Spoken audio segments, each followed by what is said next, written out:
coming to you live with no lorazepam patience or really any expectations for something positive on this godforsaken timeline. But we are here today to celebrate States Against Humanity, the March Madness tournament where we, a group of strangers on the internet, come together trying to find something to hold on for.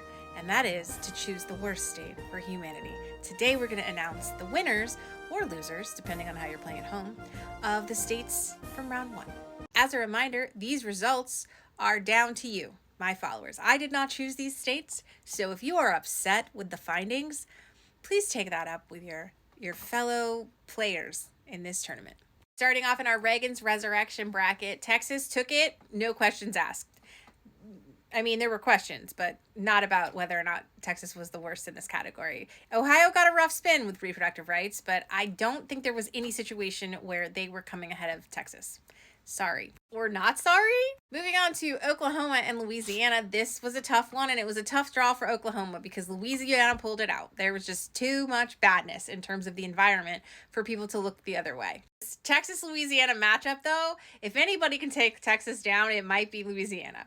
I know many of you had high hopes for Utah, but that doesn't matter because Alabama took that one home with no questions asked. Arkansas, Missouri was a closer call.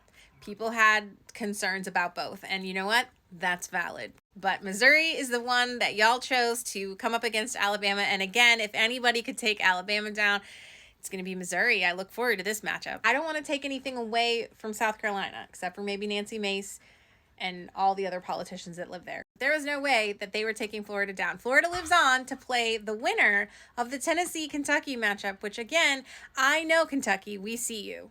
We see you. But unfortunately, Bashir is doing too much good for your state, and it is Tennessee that overwhelmingly was chosen to play Florida in the final matchup of that division. That is, in fact, a very discomforting matchup. Oh my God. I love how it just dawned on me how awful that's going to be. Wow, I get to research that. If anybody wants to buy me a coffee or a lobotomy, I think my Venmo information is in my bio.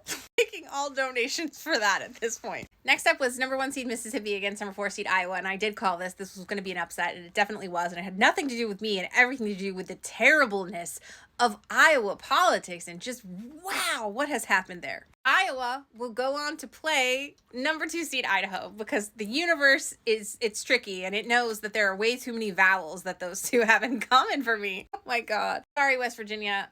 Though your education story was a tale to tell. I mean, I think my video was like 8 minutes long because that's how much badness there was between those two states. Iowa and Idaho, because somebody up there hates me. So there you have it. Those are your winners or losers, again, depending on how you're playing at home. Keep an eye out for the topic selection videos. Those will be the videos where I spin for the topic that we will discuss for each matchup. Florida and Louisiana will be tomorrow. Bye.